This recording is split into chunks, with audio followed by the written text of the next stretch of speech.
Listening lessons are great. If you've ever tried watching a TV series in another language, listening without subtitles is very difficult.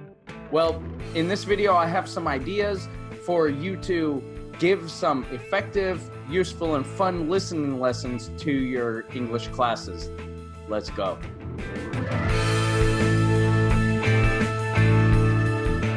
Hey there, English teachers. Jesse here from Sweed Academy, and I want to help you in the classroom. And I want to help you in this lesson with listening lessons, because listening lessons can be very effective. They can be useful, but they can also be, if they're not done right, kind of unproductive and not very fun, especially if you're familiar with giving any listening exam parts, right? For the Cambridge exams or the IELTS exams or TOEFL exams. The listening parts and practicing for the listenings are a nightmare, super boring, impractical, horrible, and whatever else you want to call them. But if they're taking an exam, your students will need them and to practice listening. Well, in this video, I want to give you some other ideas that you can use to kind of boost your listening lesson game, right? To help your listening lessons, to give you effective ideas, activity ideas with the listening lessons, listening examples that you can try in your classes, and some engaging kind of ways to run a listening lesson, right? But before we start with the lessons, let's talk about the objective of a listening lesson. What is the objective? What should we do? Well, it kind of depends on the purpose of why you're giving this lesson, right? What do you want to work on? You should always have an objective in mind with all of your activities. Do you want them to improve their listening ability? Do you want them to grow in their vocabulary? Do you want them to use a certain grammar? Do you want them to perform a specific task, right? What is your specific objective for this activity? So listening activities could be great if you want to work on listening comprehension, right? What is this scene, or what is this talk? What is this conversation about? What's the general idea? Listen for detail. Are they supposed to listen to detail information that they need when listening to a story or something like that? Do you want them to listen for pronunciation, right? To pick up words that connect together, right? Are we saying take up, or are we saying the cup, or something like that? Two similar sounds. That was a pretty terrible example, I know, but you get the idea. There are so many words in English that they sound like other things that are not related at all, right? Especially once we get to blending sounds together, right? So there's that, listening for pronunciation, listening to different dialects, trying to pick out words and sounds. Do you want your students to do a specific task? Are they supposed to listen to instructions and do something based on the instructions? There are so many reasons to do listening lessons. So first, find your objective. What's your objective that you want your students to be able to do, or be able to know, or act after this listening lesson? Or this goes for listening, writing, reading, speaking, any sort of activity. What's your objective for the activity? Next, what kind of listening activities are appropriate for class? What could we do with class? What could we do? What kinds of things can we listen to? Well, really, anything that you find interesting. That's what I like to do.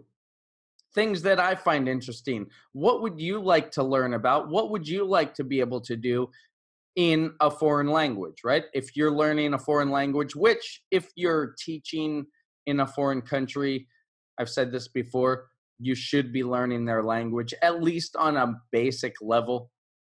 That's just, it does two things. It shows respect to the people of that country, your coworkers from that country. It shows respect to the country that you're in, that's hosting you. And also, it puts yourself in your student's shoes. So if you're learning a language, you're teaching a language, you kind of see things from your student's perspective, right? So I always recommend learn the language of the country you're in, at least in a basic conversation level. But what kinds of listenings can we show in class? Well, you can do songs, you can do TED Talks, you can do documentaries, BBC series. BBC documentaries are fantastic. The BBC Earth, BBC Blue Planet, BBC Earth 2, Dynasties, all of this series of documentaries, there's great monologue, there's great vocabulary, expressions to look at and to pick out. Those are fantastic. Or if you want to take a scene out of a series, right? These are all great options to use in your classes. In fact, in my course, in my program that I have, and in other videos, I have song lessons for you to use and follow, material to print out. So click in the link below and find a bunch of listening lessons for you to take to class and use. But how do you structure your listening lesson? Well, typically you want to do a pre-listening activity, like to warm up, to give some introduction to what you're going to be playing.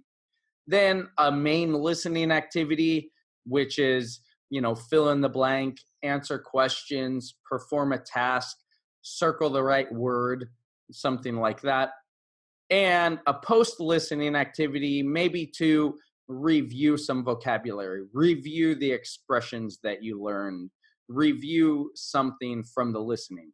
That's kind of how I structure mine. And you'll see that on the worksheets for my listening lessons that I'm sharing with you. So how many times should you listen to the song or the listening, the TED Talk or whatever? Well, you decide for your classes. General rule of thumb is, you listen as many times as it takes to fulfill the task, right? If you have a fill in the blank, how many times do they have to listen to it to fill in all the blanks? If it's a true or false questions, how many times do they have to listen to it? Generally, go for a difficulty level that they'll take 2 times of listening to it. Unless it's something like a TED Talk, and then you're listening for overall comprehension. That's what I would recommend for TED Talks. But so the rule of thumb, listen as many times as it takes to fulfill the task. And more than 2 times generally can get a little boring for the students, so keep that in mind too. But use these guidelines, and I hope this will help your future listening lessons. And remember, always keep in mind, what would you like to learn about? What would you like to do if you were listening to an activity or doing an activity in another language, right? And do that for your students. If you find something interesting and cool and unique, I've done magic videos, right? Looked at magic videos and then had them watch the trick. And then we do an activity and they listen to the language, right? So anything that you find interesting, bring that to the classroom and create an activity, a listening activity based on that.